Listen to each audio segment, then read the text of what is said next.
Babasahin ko sa Tagalog yung binasa po kanina, Kawikaan 11:28. Malalantang tila dahon ang nagtitiwala sa kanyang yaman, ngunit ang matuwid ay giginhawa tulad ng sariwang halaman.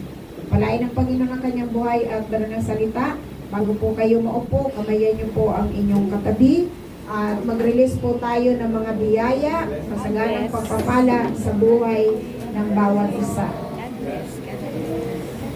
Pagpalain po kayo ng Diyos. Pwede na po kayong maupo.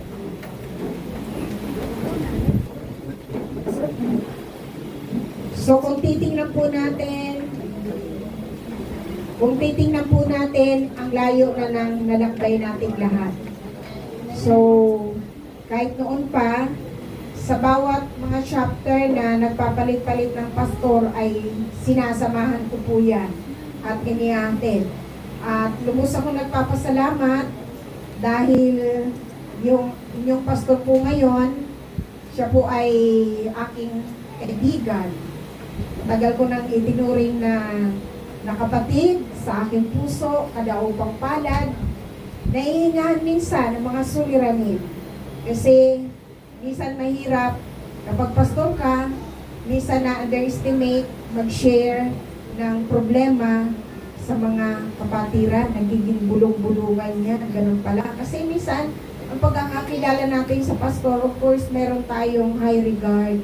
Pero, pare-parehas lang naman po tayong tao, nakakaranas ng pagsubok, nakakaranas ng mga suliranin. Ang mahirap nga lamang, may parameter po kami, siyempre ay may mga limitasyon sa larangan ng ating mga pagbabahagi ng ating mga sarili. Although sa social media ngayon, yung iba, lahat nakalantad, lahat inilalabas. Diba? Pero sa atin po, we are not celebrity.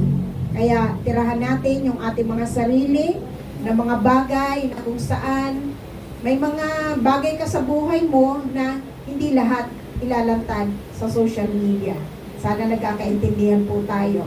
So isang mapagpalang anibersaryo sa lugar na ito sa mga kapatid. Binabati ko po kayo mula sa kapulungan ng mga pastor na kasama po natin, mula sa mga kabuuan ng pamunuan ng simbahan ay ang aming pagbati at nagagalak po kami sa maraming development po sa inyo. One thing for sure, ang lahat ng yan ay ginagawa natin para sa Diyos. So, tayo po ay hindi lamang nagbibilang ng taon. Itong mga nangyayaring ito, nagpapalit-palit yung mga iba't ibang bagay. Ito ay dahil tatanawin natin na matapat ang Diyos. Ang Diyos na ating sinasamba, pinaglilingkuran ay matapat. So, sa ating pong pagdiriwang ay mapapansin po natin ang isang realidad, the reality. Pagdating dito sa loob, tayo po ay pinag-uusapan natin mga bagay na espiritual. Hanggat maaari, iniiwan natin sa bahay yung mga problema, iniiwan natin yung mga suliranin. Kaya pagdating dito sa loob, lahat tayo ay spiritual person. Sa pagsamba natin sa Diyos, we are an spiritual person. Nararamdaman natin ang presensya ng Diyos. Kung pwede lang, lagi na lamang tayong magsama-sama magpuri sa Panginoon. Pero the reality, paglabas po natin sa pintuan na yan, panibagong mundo. Panibagong mundo na kung saan ang mundo ay maingay. Makaklasify po natin yan.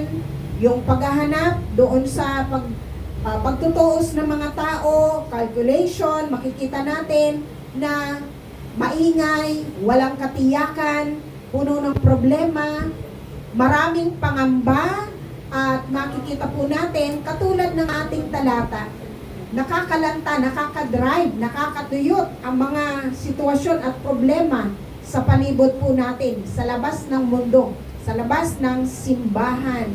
Pero thanks God na dito po ay sa pakikinig natin na i-equip tayo upang nang sa ganon, gumagana man tayong normal na tao sa mundo, meron tayong salita ng Diyos. Kaya iba ka pa rin sa kanila. Hindi ka dapat naapektuhan. Kaya di po ba, alam ko po na ramdam natin lahat yung pagmahal ng gasolina, yung because of that war, dahil lahat ng mga bilihin ay nagsipagmahalan. Pero kung titingnan po Sabi nga ng iba, ang halintulad ng iba ay parang pandemic na para bang makikita mo na yun yung sitwasyon. Pero ang kaibahan, malaya tayong nakakalabas. Sa mga taong nagtitiwala sa Diyos, ano man maging panahon at sitwasyon ng buhay, hindi tayo pababayaan ng Panginoon. Sa mga may pamilyang tao, magtiwala lagi tayo sa Diyos. Kaya yung kakatasin po natin, hihimayin natin, yung unang talata, malalanta tila dahon ang nagtitiwala sa kanyang yaman.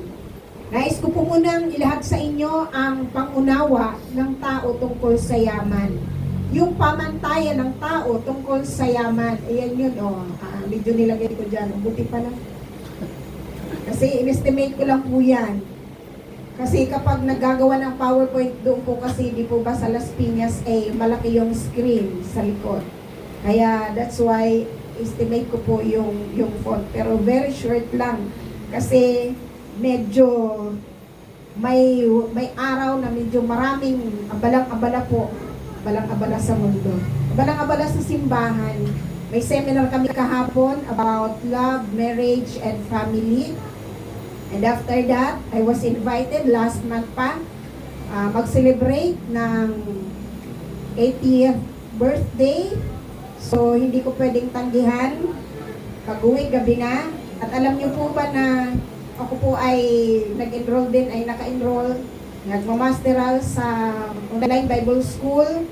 Nire-release ang exam sa amin Friday. Ang submission, dapat makatake ka ng exam hanggang alas 9 ng gabi para sa favor ng mga pastor. Mamaya, third service pa po ako sa church. Magre-review pa ako. Nandito 21 pages ang babasahin ko bago ako mag-take ng exam. Pero God is good. So, tingnan po natin. Ang matatanong po natin dyan, yung pamantayan ng tao sa yaman, yung medyo madilim na yan, yan po ay vault na kung saan na rin yung pwedeng sa vault, sa mga bahay, na mga konkretong bahay, mayayaman, meron silang vault na kung saan nakalagay yung mga pera, mga titulo, mga ginto nila, na walang, bakit sila naglalagay niyan? Uso ang sunog, para hindi po yan, masunog man yung lahat ng bagay sa loob ng bahay, yung vault, hindi po yan masusunog. So, yan ay lagayan ng mga importante ng yaman ng tao. So, ito ay tinatawag na ang tungkol sa yaman, sa pamantayan ng tao, ito ay tinatawag na false gold standard. Ang tao, mahilig sa kumikinang. Mahilig ang tao, kaya nga, di ba, bakit may mga snatcher po, di po ba, na pag may makitang makinang, it was a big lesson to me. Matagal ng panahon na iyon ay pumunta po ako sa Maynila. Siyempre, hindi ko alam, nakarilo at nakahikaw. Huling sakay ng asawa ko sa barko, may pasalubong sa aming mag-ina na hikaw. Yung buko naman natatakpan, pero nakita pala. Habang kaharap ko yung pamangkin ko, nagabang kami ng jeep, kinukuha na pala sa tainga ko, na hindi ko naramdaman. Later, nabalitaan ko, nabasa ko sa FB. Yung kumukuha pala na naka-right, taga-tagig. Sorry naman. Taga-rito pala yun, nahuli naman po. Pero yun, huling alaala sa akin. Kaya mula po noon, minsan, may mga lakad akong hindi na ako naghihikaw. O, diba? Kasi iyan ay, sabi doon, mainit sa paningin ng tao. Kaya nung kami sumakay, tinignan ko yung mga kasama ko, mga ordinaryong, wala silang relo, walang Kaya mga mahilig po sa alahas, walang problema po dyan. Iyan ay bahagi ng paraphernalia natin sa ating katawan. Pero dapat, kung saan kayo pumunta, be an ordinary person. Kasi minsan, sanay tayo. Lalo po yung, sanay tayo. Sige, huwag niyo pa po. So, minsan, di ba, may mga ibang taga-probinsya, hindi ko na rin babanggitin, na mahilig sila sa mga ginto. Di ba? Kahit sa bahay nga, nakasuot na yan ng kwintas. Yun. So, makikita natin na ang pamantayan ng tao ay ang mga kayamanan. Or false sa atin, masasabi ko na ito ay false gold standard. Kasi yung standard ng mundo ay ang pagkakaroon ng maraming pera, mataas na posisyon, umaapaw na tagumpay, and sometimes seeking fame and to become a well-known person. Yun yung pamantayan ng tao tungkol sa yaman, di ba? Na masasabing maipagmamalaki. And then ano pa po, ang basihan ng mundo ay makikita po nating ang tao ay wagi, tagumpay. Oo, bagong term, hindi naman siguro bagong term, pero dati hindi ko maintindihan. Kaya ako pag ganyan, hindi ko na maintindihan yung mga term na mga modern world. Narinig ko yun, yung paldo. Sabi ko sa anak ko, ano yung paldo? Diba? Kasi iba ang term ng mga, nasa senior na po din ako ngayon. Kaya minsan, mahirap unawain. Diba? Kasi minsan maririnig mo yan, mababasa mo, paldo ka talaga. Ibig sabihin, you are a winner. Winner ang tao kapag marami siyang na-acquire ng material na bagay. Kaya tayo po ngayon, sa ating pagdiriwang, pagpapasalamat sa Panginoon, tanawin natin, saan ba tayo nakasandal? Sa bawat selebrasyon na ating nakakamit, saan ba tayo nakasandal? Sa mundo ngayon, na ang yaman, minsan ay matatanaw po natin, kaya nga bakit naman yung iba? Nauulog sa pagkakasala na nangunguha ng pera. Hindi lamang yung pag-snatch ng money. We know that already. Alam natin na yung pera ay basihan ng tao, kayamanan.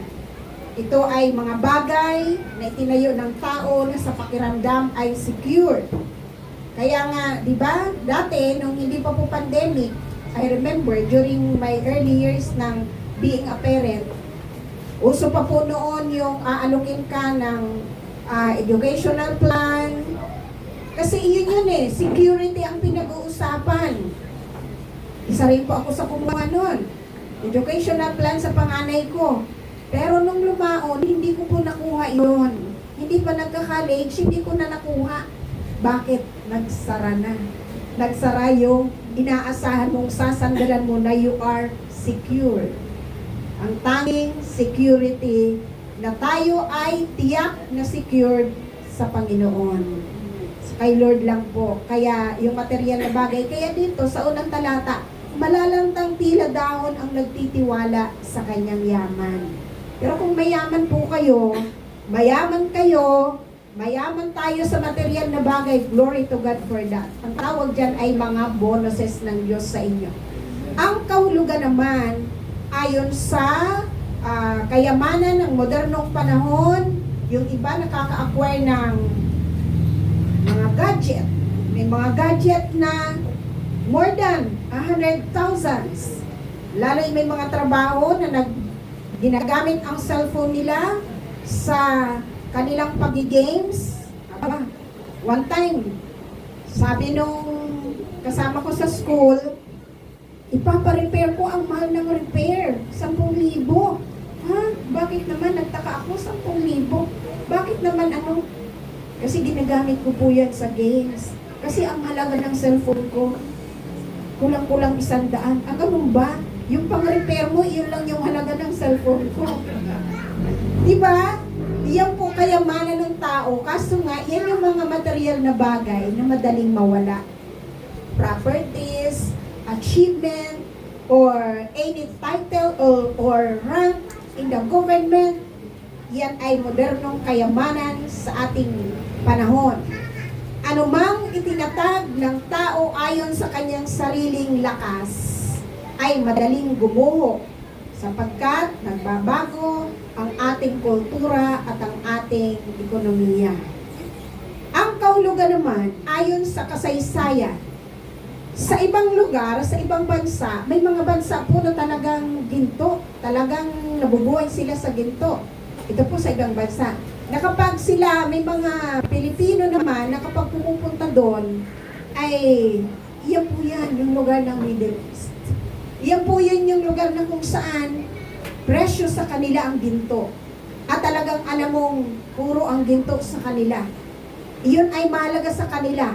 At sila ay nakatali talaga sa ginto. Diba? May mga lugar na kung saan ang kayamanan talaga nilang masasabi ay puro palamuti sa katawan. Pero kung tatanungin po natin, nung unang panahon, hindi pwedeng mag-imprinta ng pera kung saan walang ginto na katapat, nakapalit. Kaya naman, ay makikita po natin na kapag nagpiprint, ngayon marami ding nagpiprint po ng ganyan. Pero alam natin na kapag hindi, saan ba piniprint po ang pera natin? Saan ba ang paggawa ng pera? Sa Central Bank. O hindi ko na ituturo sa inyo saan ang Central Bank. Saan ang Central Bank. So doon po yun. Pero may ibang lugar na kung saan ay may katapat na ginto bago makapag-print ng pera. And then, yung pera na yon ay mahalaga sa kanila. Ngayon, maraming nagpiprint naman ng pera. So sa ating hindi naman natin alam sino na sa atin yung napili ng pera na hindi tunay na pera. Di po ba? Pag-aralan nating suriin. Kaya kanina habang nakaupo ako, bawat ano kasi, iba-iba na yung logo, di ba? Nakalagay yung hindi ng mga tao ang nakalagay na logo. Mamaya hanapin nyo mula sa 1,000, 500, 100, iba-iba na ang nakalagay, hindi na yung mga tao. So, saliksikin nyo po yun. Bakit kaya? Sige. Ito ay makikita po natin yung self-reliance ng tao ay nakabatay, nakasalalay sa material na bagay. Pero titingnan natin na kapag naubos na yung material na bagay, naubos na ang kayamanan. And ang kayamanan can augment the physical need of human person. Nababagsak, nawawala na rin po yung security. May mga taong, sabi nila, especially those who are earning a big amount of money, meron silang 20,000, pag 20,000 na lang, wala na silang parabang ninenervyos na daw.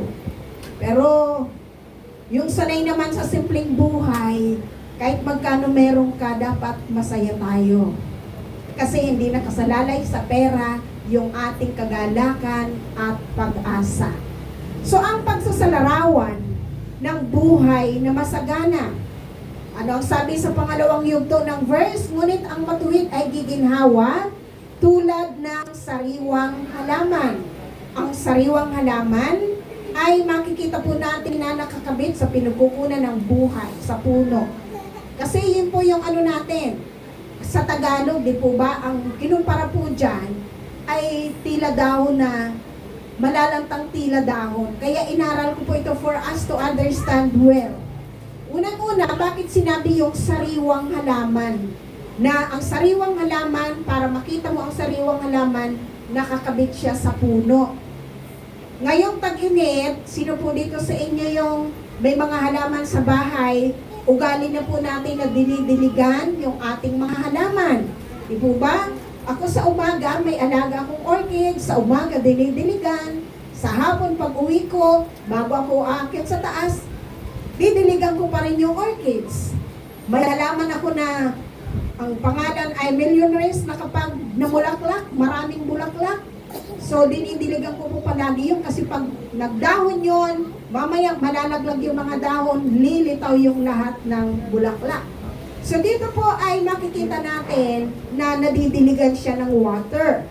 The same po ang buhay po natin. Binanggit po dito, ang matuwid ay giginhawa tulad ng sariwang halaman. So masusumpungan po natin yung word na our life, ang buhay natin can flourish. Ang kahulugan na ibig sabihin, kapag namuhay tayo sa matuwid at tama sa harapan ng Diyos, ang buhay natin ay patuloy na lalago. Mararanasan mo yung mga miracle, mararanasan mo yung manifestation ng kapangyarihan ng Diyos. Balikan natin Matthew 6:33. Seek ye first the kingdom of God in His righteousness, and all these things shall be added unto you. Paano mag-flourish? Paano tayo maging masagana sa buhay na ito, magtagumpay? Unang-una, Hanapin natin ang kaharian ng Diyos. Dalawa yung hahanapin. Kaharian, seek first the kingdom of God, and pangalawa, the righteousness, katwiran ng Panginoon. Ibig sabihin yung katwiran, pagiging matuwid, pamumuhay na tama sa harapan ng Diyos.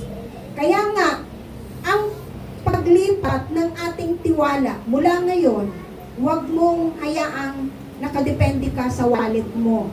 Na kung magkano na lang ang laman, kinakabahan ka na maubos na yon.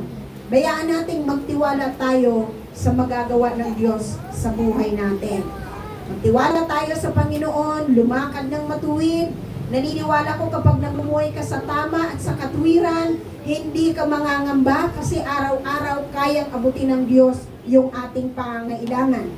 Ibig sabihin, kapag inuna natin, masigla tayo sa ating espiritual, na kahit may mga pagsubok tayo, hindi tayo malalanta tulad ng dahon kasi nagtitiwala ka sa pinagmumulan ng ating source of strength. Kaya nga, dapat po ay mananatili tayong masigla at masaya. Kahit maraming problema, hindi tayo natatakot, hindi tayo naapektuhan. Yun po yung flourishing life na dapat sa gitna ng mundo na ito na maraming pangamba ang tao, magtiwala lang tayo lagi sa Panginoon. Hindi tayo pababayaan ng Diyos. Ang buhay na masagana ay merong mukhang maayos, mapayapa, dahil unang-una dapat may tama tayong relasyon sa Panginoon. Hindi ka kailangang mangamba. Hindi ka kailangang sumabay sa panig. During the time na tumaas yung mga bilihin dahil sa taas ng gasolina, according to the research, yung mga tao nagpa-panic buying dahil yung dating gasol na wala pang 1,000, inabot ng 1,500. Sabi ng iba, yung iba nagpa-panic buying while the ordinary people nagpa-panic lang. Kasi wala naman tayong pagsabay sa mga bilihin na yon. Pero thanks God, God will always make a way. So prayer natin, sana tuloy-tuloy na nga yung pagbalik ng ating ekonomiya. Hindi natin kailangang mangamba. Trust in the Lord always. Magtiwala lagi tayo sa Panginoon. Kasi alam niyo po ba, yung pangangamba, yung pag-iisip, yung ikaw ay nag-worry sa buhay na ito, hindi nakatutulong sa ating kalusugan. Mainit na po ang panahon. Diba? Laging nire-remind tayo na mainit na ang panahon, dapat laging uminom ng tubig kasama doon.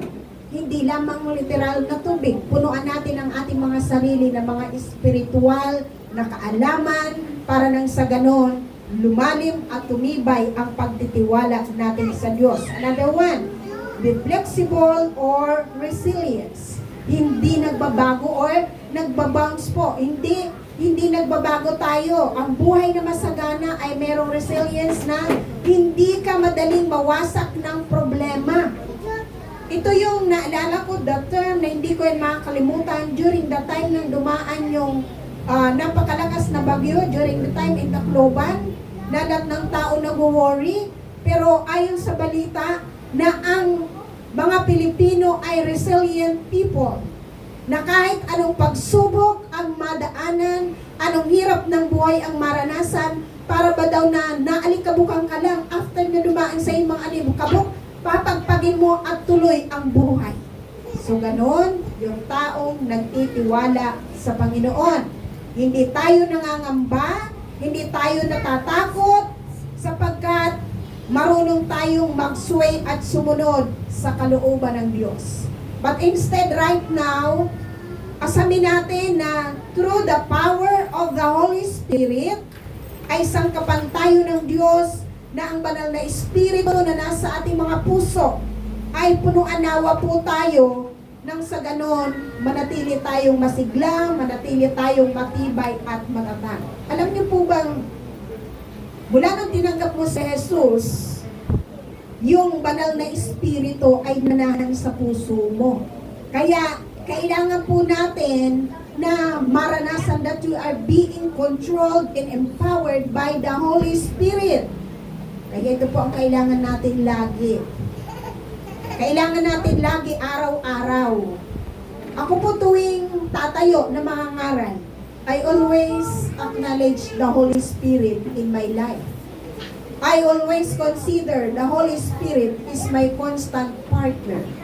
Na siya yung kikilo, siya yung hihipo sa buhay ng nakikinig na lubos na maunawaan. Sa buhay natin, araw-araw, kailangan natin ang pagdaloy ng banal na Espiritu in every day of our walk in life.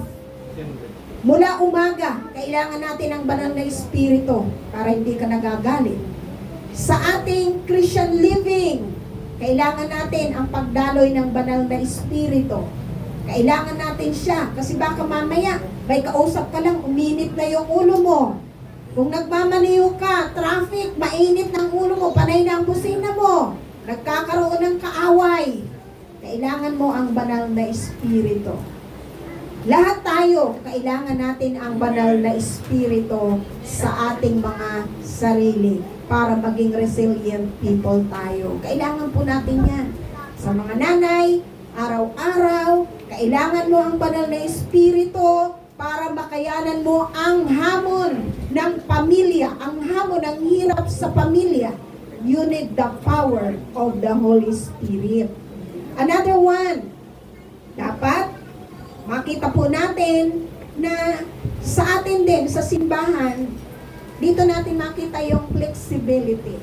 Na tayo po, dahil sa gabay ng patnubay ng banal na Espiritu, yun, nag-iba-iba man, according to the history, nag-iba-iba yung mga lugar. Kaya salamat sa buhay ng bawat isa na nagsuportahan. Ito ay pagpapatunay na mahal natin ang Diyos. Amen. Na meron tayong lugar na pupuntahan wherein tayo ay mafe-feed ng Word of God. Makakapakinig because the Word of God is the source makatutulong for us to become a strong person. Another one is stay connected to the source. So, ang masaganang buhay ay dapat nakadepende sa Diyos. Balikan natin yung John 10:10. Dalawa ang naparito. Naparito ang magnanakaw upang pumatay at pumuksa. Ang pangalawa, subalit naparito si Jesus upang magbigay ng buhay na masaya at kasiyasiya, masaganang buhay. Ang unang naparito ay ang kaaway. Sirain ang ating kalusugan, sirain yung ating mga paniniwala, tiwala sa sarili. Kaya minsan, nagkakaroon tayo na nakaka-encounter tayo araw-araw, nagkakaroon tayo ng init ng ulo, gusto ng kaaway, may kaaway ka.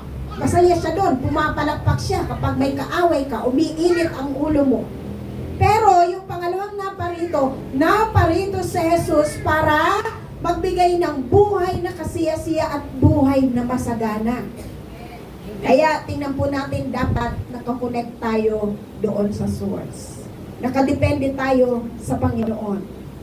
You are not a self-made person. We were created by God. And kung alam mong nilikha ka ng Diyos, God will able and continue to bless you. Kayang isustain ng Diyos yung pangangailangan natin. Kayang isustain ng Panginoon. Yung pagsusustain ng Diyos, hindi sa ganang ating talino. Hindi sa ganang ating sariling lakas. Kundi, ang isinusustain ng Panginoon, in spite sa kawalan, meron kang kapayapaan. Dumadaloy, araw-araw yung kapayapaan. That's why Jesus said, my peace I give unto you. Hindi ito kapayapaan na katulad ng nasa sanlibutan. Kaya lahat ng mga taong hindi pa dumidikit ang likod sa higaan, humihilik na. Ang tawag doon ay puno ng kapayapaan. Sino naman po yung mainit na ang likod mo, hindi ka pa nakakatulog dahil iniisip mo pa yung maraming alalahanin. Kaya pag may mga alalahanin po kayo, bigay nyo sa Panginoon yan. Yung invitation ni Jesus, come unto me, those who are weary and laden, and I will give you rest. Lumapit sa Panginoon. Kung kayo po ay maraming alalahanin, panalangin lang ang katapat niyan. Jeremiah 17 verse 8, binanggit po dito, katulad niya yung isang punong kahoy na nakatanim sa tabi ng batisan. Ang mga ugat ay patungo sa tubig. Hindi ito manganganib kahit dumating ang tag-init, sapagkat mananatiling luntian ang mga dahon nito, kahit hindi umulan ay wala itong alalahanin. Patuloy pa rin itong mamumunga. So naway, katulad tayo ng isang punong kahoy na nakatabi sa nakatanim sa batisan. Ang mga ugat ng isang halaman, kapag siya ay nakakasumpong ng nutrients, hindi siya malalanta. Tayo din po, hindi tayo malalanta, patuloy tayo. Ano sabi dito yung binanggit yan? Kahit hindi umulan, there are times, ito ay literal na ulan na binanggit na naunawa natin. Kaya nga, di ba, minsan may mga worship po tayo, umulan ng pagpapala, umulan yung salita ng Diyos, maranasan natin yung empowerment of the Holy Spirit. Hindi tayo mag-aalala, hindi tayo mangangamba because you are controlled by the power of the Holy Spirit. Kaya dapat connected tayo palagi. Kumusta po ang ating connection sa Diyos? Huwag tayo maging masyadong panatag. Marami tayong connection sa lipunan.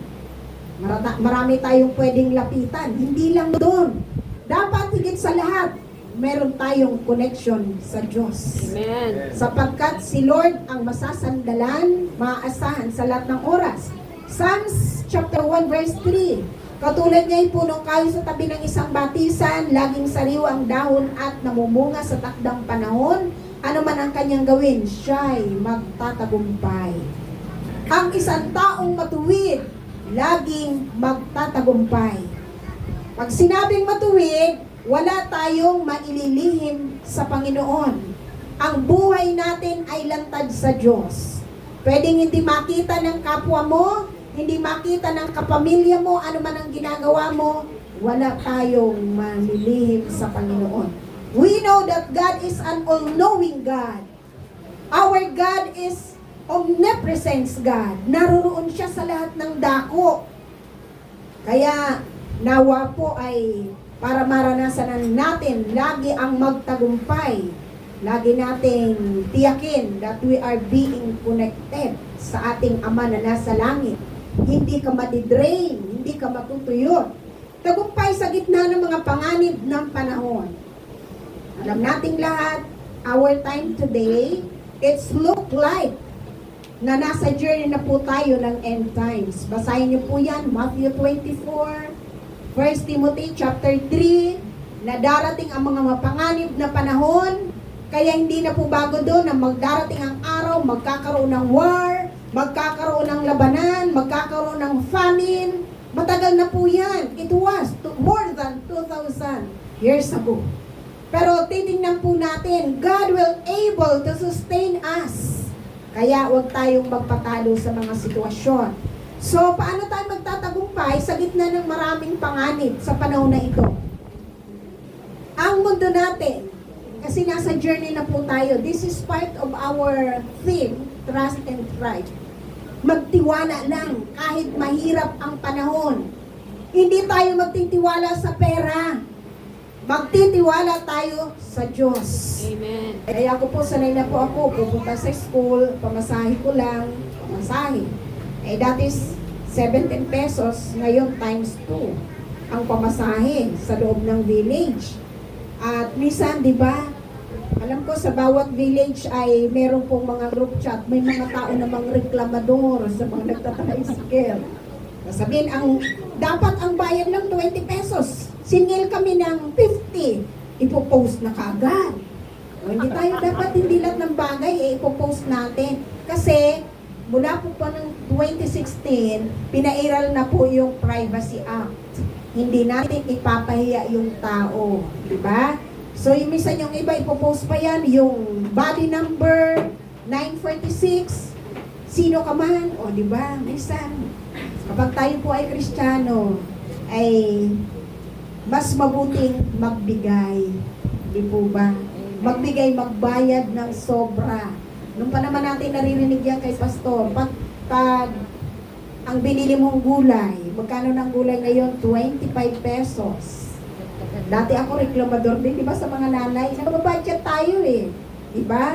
Sabi ko naman, ha? Ilang tangkay lang to? Tapos ganon, di ba? Pero, ang dapat na practice natin ngayon, kapag 25 pesos ang isang tali ng kangkong, bayaran mo ng 30. Okay ba yon? Okay lang. Ha? Ha? Parang ayaw. Minsan, ako pag 38 na ngayon, yung dating 17, minsan babayaran ko. Ibigay ako 40. Huwag nyo na po ako suklian. Titingin ang driver, mapapangiti. Diba? Ano yung pwede natin gawin na pwedeng mapangiti yung iyong kapwa? So kaya tayo pong mananampalataya na kahit nakakatuyot ang sitwasyon ng panahon tag-init, nakakatuyot ang politika, mainit ang tensyon sa lipunan, labasan ng mga ganitong kasiraan, sana din hindi tayo nagko-comment sa mga nakapost na balita. Nababasa kasi pag friend mo si ganito, nababasa. Meron nga ako nabasa. Ano pang aming titipirin? Inubos nyo na lahat. Sa pangalan ng politika yon. Ako lagi ko po yung sinasabi, iwasan. Sinasabi ko sa mga kapwa manggagawa, iwasan yung pagsasalita ng hindi maganda sa social media. Hindi tama iyon. Ano po makikita po natin? Tension sa lipunan. Minsan nyo sasabihin, yung ganito, di ba? Hati-hati yung gusto ng tao. Pero tandaan natin, we are on the journey of the last days. Kaya, yun na talaga yun. Ito na talaga yung mundo natin. Ang isang hindi na lang nagbabago, sa maraming pagbabago, ang Diyos na kasama natin araw-araw. So, kaya maging hindi lang sa atin. When we say globalization, ano po ito? Yung Amerika, kapitbahay mo na lang. Alam mo yung lahat ng nangyayari sa kanila. Minsan nakikisaw-saw pa ang Pilipino. Diba? Nagsasalita din ng hindi maganda. Hindi po tayo magtatagumpay kapag ganun po. Hindi tayo overcomer kapag ang puso natin maraming galit. Tingnan po natin dito. Unang-una, binabanggit natin yung puno, pag-aaral ng puno. Sino sa inyo nakaranas magtanim sa probinsya? Walang nakaranas magtanim? Naranasan ko din po yan nung nag-aaral ako. Naranasan ko po yan. Dahil mabait na anak, nung nag-aaral ako, pag Sabado at Linggo, uuwi sa probinsya, uuwi sa bukid, tumutulong ako magtanim.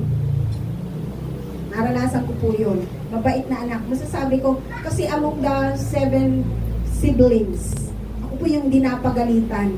Sabi nung, pag kinukwento ko yan sa mga bata, hindi sila makapaniwala. Dahil wala na daw na mabait na bata ngayon. Pero meron pa, di ba? Meron pa ba? O sino dito yung dinapagalitan ng magulang sa inyong kabataan? Meron po ba?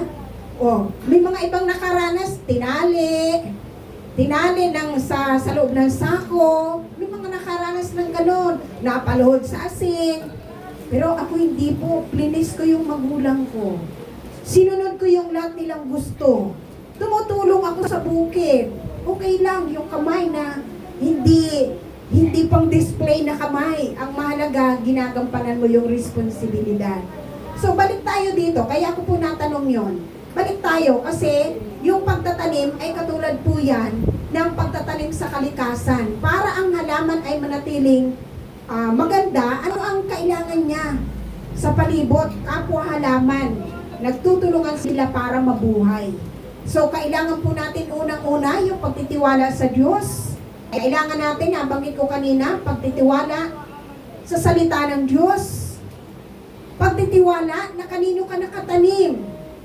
Sabi ni Jesus, John chapter 15, binanggit po doon, if you can read the whole chapter of chapter 15, sabi niya, ako ang puno ng ubas at kayo ang mga sanga.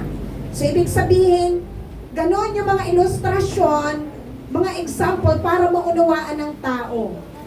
paano po tayo mabubuhay, maging matibay sa mapanganib ng panahon, ay dapat tiyakin na nakapundasyon ka sa Panginoon. Ang ating ekonomiya na nararanasan natin, pwedeng hindi ka matuyuan kapag alam mong ang pundasyon mo ay ang Diyos.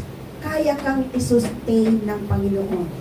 Ang ugat natin ay sa pamamagitan ng panalangin. Laging manalangin. Sana lagi tayong nagdadasal. It is the breath of a Christian. Nagtitiwala tayo sa Panginoon palagi, araw-araw, sa pamamagitan ng panalangin. Hindi tayo natutuyot ng mga trials, mga pagsubok, dahil lagi tayong nagdadasal. Kayang isupply ng Diyos ang kapayapaan sapagkat lagi natin siyang ina-acknowledge sa ating mga buhay. At another one, ano pa po ang makatutulong sa atin? The group of community or believers. Dito ay magtulungan po tayo. Alam niyo po bang magkakitaan lang tayo pag linggo, masaya na tayo. Masaya po ba kayo nakatabi mo yung katabi mo? Amen. Pinapractice po natin na masaya tayo. Yung ating mga ngiti ay totoo yan. We are happy seeing each other. Masaya tayong lahat. Ibig sabihin, masaya tayong tumatanggap ng biyaya, ng grasya na galing sa Panginoon. Kaya nga, ito po ay napakahalaga na sa panahon natin ngayon, hindi tayo makakaranas ng anumang pagkabigo, pagkatuyo dahil naririyan kayong lahat. Yung mga testimony natin makatutulong sa atin upang kung sa panahon man na nakakaranas ka ng ganon, hindi ka bibigay kasi may isip mo. Sila naranasan din nila yun pero hindi sila sumuko. Bibigyan ko po kayo ng tip. Kapag nakakaranas po tayo na minsan, nagsisimulang matalo ang tao kapag nakikita niya ang sarili niya. Tinutuos niya ang karanasan niya. Kapag ang sarili mo na ang umiran, matatalo ka. Pero kapag inisip mo na naririyan yung pagsusustain ng Diyos, tanawin mo yung mga taong kahit sila nakaranas ng matinding pagsubok pero kaya nilang lampasan, makakalimutan mo yung sarili mo. Makakalimutan mong kahabagan yung sarili mo. Kaya napakahalaga po yung bawat isa sa atin. Kaya mamaya sabihin mo sa katabi mo, linggo-linggo hahanapin kita. Ayan. Linggo-linggo hahanapin kita. Kasi ang bawat isa sa atin nakapagbibigay inspirasyon, nakapagbibigay ng kalakasan, ang pagbibigay ng pag-asa ng Diyos sa atin. Alam niyo po ba na sa huling panahon ay sa mundo na nakakasakal ang sitwasyon, in a digital world, sabi nga, ano ba talaga ang problema? Ang problema ng pagbabago ng tao na nawala na yung kultura, nawala na yung tradisyon ng tao. Hindi natin pwedeng pag-ibahin yun dahil because of the social media. Babad ang tao sa social media. Babad ang bata sa social media. Nawawala na yung pagganang, yung respeto, nawawala na po yun. Kaya nga po ay dapat maranasan nating lahat na tayo ay patuloy na mamumukadkad, patuloy na makikita yung kasiglahan, patuloy tayong magbubloom kung tayo ay sama-samang sumasamba sa Diyos, sama-samang nagpapaalalahanan sa isa't isa. Remind one another kung paano tayo dapat mamuhay. Mga dapat maunawaan sa mga paraang espiritual. Unang-una, sa paraang espiritual, may mga way ang Diyos. Dapat na maging malalim tayo sa ating root. Ugat. Ugat na kung saan bago umusbong ang halaman, dapat alam mong nasa tamang lupa na kinatataniman. Bigay ko lang ilustrasyon. Nung pumunta kami sa Mendez, binisit namin yung dating principal. Merong bugambilya doon na pink, fuchsia pink, red. Parang gano'n, di ba ang tingkad ng kulay? Kaya puputol ako ng 2 sanga. Patutubuin ko 2. Kinuha ko, yung isa nituwi ko sa bahay. Parehas inuwi sa bahay. At Tumubo ito yung isa dadalhin ko sa church. Kasi ang ganda-ganda, matingkad. Pag uwi ko ng gabi, nilagay ko muna sa tabo para hindi matuyo, hindi malanta. Hindi nalanta, naka sa tubig. After that, kinamagahan, tinanim ko na sa lupa.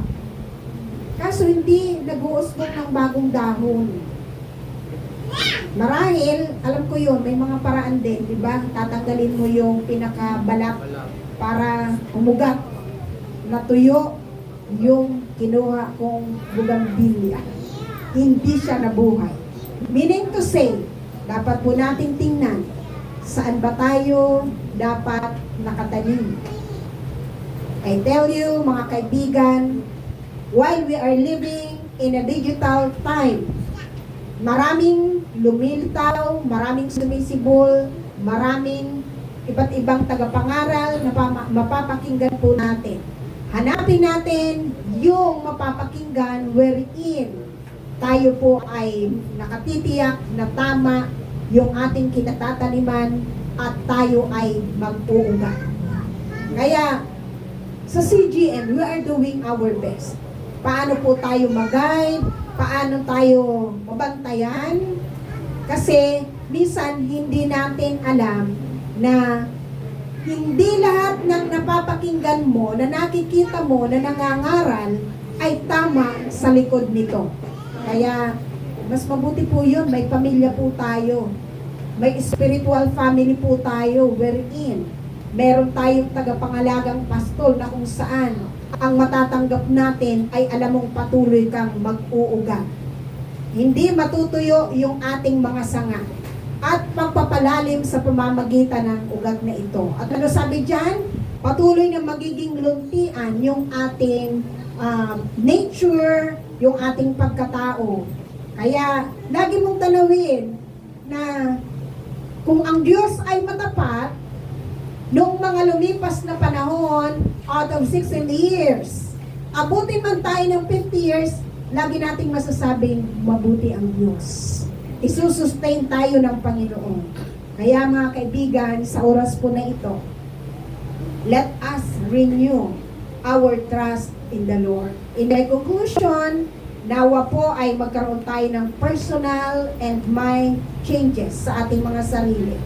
Hindi lang ito tungkol sa simbahan, unang-una tungkol sa bawat isa sa atin. Try to evaluate. Ikaw ba ay naapektuhan minsan ng mga sitwasyon?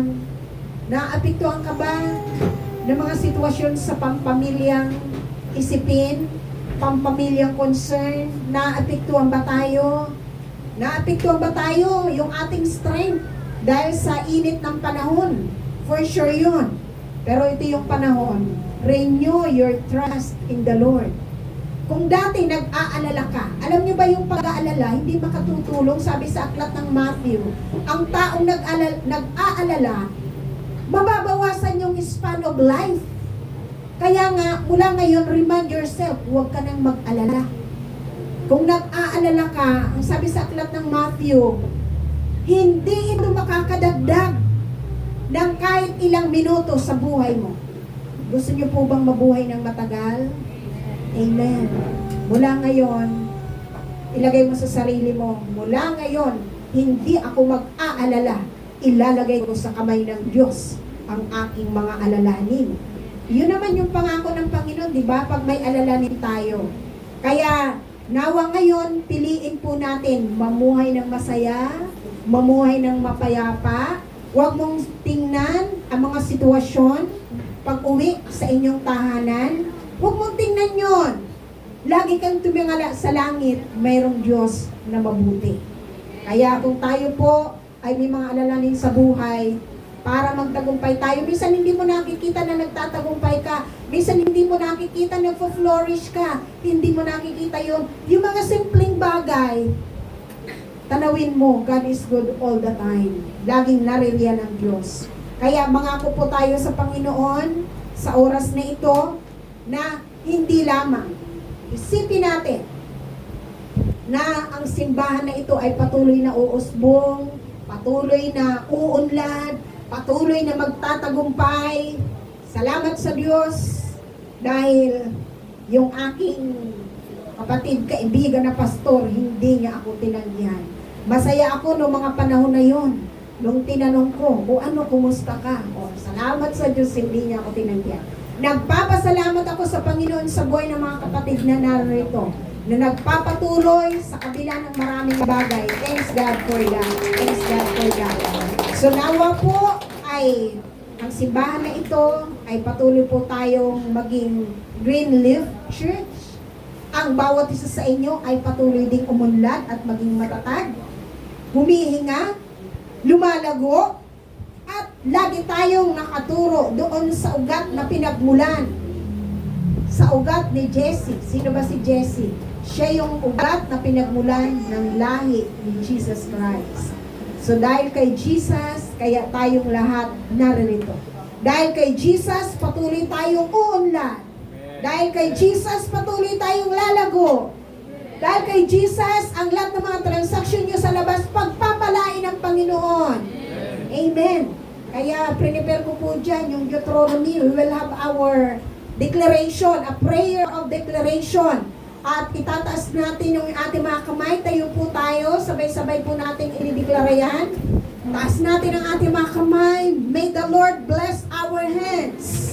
Maranasan mo yung manifestation, overflowing ng biyaya ng Diyos. Sabay-sabay po natin ideklara yan. This is a prayer of declaration. Ideklara po natin ito ng tao sa ating mga puso na yung biyaya na galing sa Panginoon ay patuloy na mag-overflow sa buhay ng bawat isa sa atin. Sabay-sabay nating basahin. I hear the voice of the Lord our God. I keep all of His statutes forever. All His word dear to my heart. For by the word of the Lord I am set above the world beneath. All of His blessings overtake me.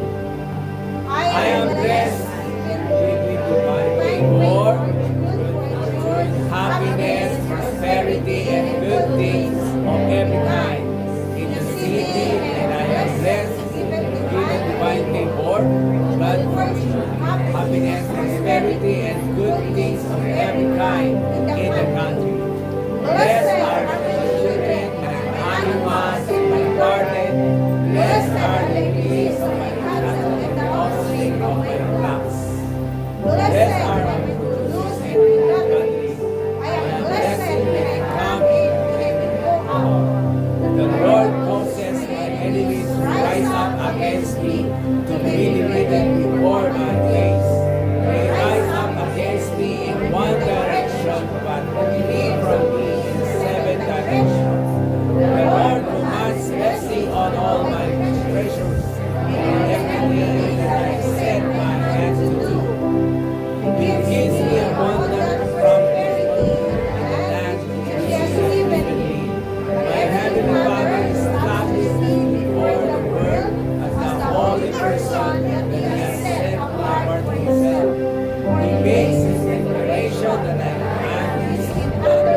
every righteousness of God in Christ Jesus.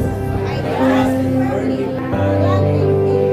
Amen. Ay puglat ay pumikit, yumuot, taas ang ating mga kamay. Lord, salamat. Dinideklara namin the fulfillment of your promises sa aming mga buhay. Hindi kami magiging buntog, hindi kami mangungutang. Ang sabi mo, Panginoon, ang pagpapala ay susunod sa amin kapag kami masunurin sa iyo. Ang pagpapala mangungunahan sa amin kapag inunan namin ang iyong mga salita. Bless us today, Lord. Pagpalain mo ang mga kamay ng mga nakataas. Panginoon, dinideklara namin mula sa oras na ito, anuman ang patungan ng kanilang mga kamay ay pagpapalain mo, Panginoon. Anuman ang apa kanila ay pagpapalain mo. Saang lugar man sila pupunta, sila ay magiging pagpapala sa lugar na kanilang pupuntahan. We declare that, we declare, Lord, kami laging magtatagumpay sa lahat ng aming mga adhikain sa buhay.